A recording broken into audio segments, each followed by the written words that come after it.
అందరూ నమస్కారం. రాత్రి అయింది. వ్యవసాయం మాట్లాడుకుని క్షమించాలి. జరుగుతున్న పరిణామాలంతా కూడా మీకు తెలుసు. తప్పుడు కేసులతో ఇబ్బంది పెట్టాలని ప్రయత్నం, తప్పుడు కేసులతో జగనన్న వెనకాల ఎవరైతే గట్టిగా ఉంటారో వీళ్ళందరినీ జైలుకి పంపాలనేటువంటి తప్పన తాపత్రయం. సరే, జగనన్న సైనికులు ఉన్నప్పుడు అన్నిటికీ సిద్ధపడి ఉంటారనే విషయం మనకందరూ కూడా తెలుసు.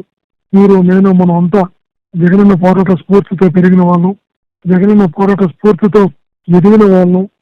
జగనన్నను చూసి ఇట్లాంటి బెదిరింపులన్నీ కూడా భయపడినటువంటి వాళ్ళం. కాబట్టి ఇట్లాంటి వాటిని ఇన్ఛార్జిగా నేను ఎదుర్కోవడానికి సిద్ధంగా ఉన్నా. వాళ్ళు ఏ రకమైనటువంటి ఎన్ని రకాల కేసులు ఇచ్చినా కూడా తట్టుకొని నిలబడడానికి మీ అందరి బ్లెస్సింగ్స్ తో, జగనన్న బ్లెస్సింగ్స్ తో, దేవుడి బ్లెస్సింగ్స్ తో ఖచ్చితంగా తట్టుకొని నిలబడతాం. మీకు ఎందుకు టెలికాన్ఫరెన్స్ ఉద్దేశం ఏంటంటే, పార్టీ కార్యక్రమాలు ఇప్పుడు ఊపందుకున్నాయి. నియామకాలు కూడా తొందరగా పూర్తి చేయాలి. మీ జిల్లాల్లో, మీ నియోజకవర్గాల్లో, మీ మండలాల్లో, గ్రామ స్థాయి వరకు నియోజకవర్గాలు చాలా స్పీడ్ గా నియామకాలు పూర్తి కావాలి. పార్టీ ఆదేశించే ప్రతి కార్యక్రమాన్ని కూడా చాలా దిగ్విజయంగా చేసి తీరాలి. జగనన్న వచ్చేటువంటి ఏ కార్యక్రమం అయినా కూడా ప్రతి అనుబంధ విభాగంలో ఉన్న ప్రతి ఒక్క వ్యక్తి కూడా ఆ సైన్యులాగా ఆ కార్యక్రమంలో భాగస్వాములు కావాలి. కాబట్టి ప్రతి పార్టీ కార్యక్రమం అనుబంధ విభాగాల పాత్ర కీలకంగా ఉండాలి. నేను ఈ రోజు కాకపోతే రేపు, ఎల్లుండో, 2 రోజులు అయినా కూడా ఈరోజు నన్ను అరెస్ట్ చేశారు, నన్ను పంపిస్తారు. ఖచ్చితంగా మళ్ళా వెళ్తున్న మీ అందరి సంపూర్ణ సహకారం, జగనన్న బ్లెస్సింగ్స్, దేవుడి బ్లెస్సింగ్స్ ఏమి కావు. ఎన్ని కూడా తట్టుకున్న శరీరం. చంద్రబాబు వస్తాడో నన్ను జైలు పంపుతాడు ఎప్పటి నుంచో కూడా అదన్న నానుడు కూడా. గత 5 సంవత్సరాల పాలనలో విపరీతంగా కేసులు పెట్టించాడు, జైల్లో పెట్టించాడు, కొట్టించాడు. ఎమ్మెల్యేగా ఉంటే కూడా కొట్టించాడు. తనకు అది ఆనందం అనుకుంటా. మళ్ళా ఏ రకంగా 1 year ఏ సంబంధం లేని నన్ను రకరకాల కేసుల్లో ఈరోజు ఈ కేసులో ఇరికిచ్చి తీసుకెళ్లే ప్రయత్నం చేస్తున్నారు. ఇవాళ ఏం చేసినా కూడా జగనన్న సైనికులుగా మనం అంతా కూడా గట్టిగా ఉండే వాళ్ళమే. అందులో నేను కూడా ఒకరిని.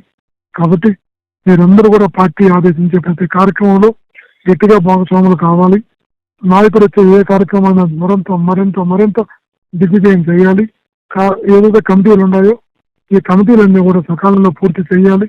మహేష్ మీకు సార్ దగ్గర సంతకాలు తీసుకుంటారు, కేఎన్ఆర్ సార్ దగ్గర చెప్పి పెట్టించి రామకృష్ణ సార్తో సంతకం తీసుకొని ఖచ్చితంగా తొందరగా ఈ అప్రూవల్స్ కూడా పంపిస్తారు. అంటే నియామకాలు కూడా ఆగడానికి లేదు. ఈరోజు, రేపు, ఎల్లుండో జైలు వచ్చినప్పుడు తీసుకొని ఖచ్చితంగా ఒక రోజు ముందే వస్తుంది. ఎందుకంటే మనలో క్లీన్గా ఉన్నాం కాబట్టి దానికి ఆ భయం లేదు. దేవుడు ఆశీస్సులు ఉంటాయి. తప్పకుండా మనందరం కూడా పార్టీ కార్యక్రమాలు ఎంత గొప్పగా జరగాలంటే చంద్రబాబు అనుకోవాలి. ప్రతి ఒక్క వ్యక్తి కూడా ఒక జగన్మోహన్ రెడ్డి లాంటి పోరాట పూర్తి ఉన్నవాడు తప్ప వైఎస్ఆర్ కాంగ్రెస్ పార్టీ అనుబంధ విభాగాల్లో భయపడేటువంటి వాడు ఒక్కరు కూడా లేడు అని ఒక సందేశం వెళ్ళేలాగా మీరంతా కూడా నేను ఇచ్చేదాకా, ఒక రోజు బెయిల్ తీసుకొని వచ్చేదాకా, వచ్చిన తర్వాత, ఎందుకంటే ఇదేమీ 1/2 గంట 3/4 గంట ఇప్పుడు వాళ్ళు కస్టడీలో తీసుకునే అవకాశం ఉంది. కాబట్టి మిమ్మల్ని బయటకు వచ్చిన తర్వాత మళ్ళీ మీకు మాట్లాడడం జరుగుతుంది.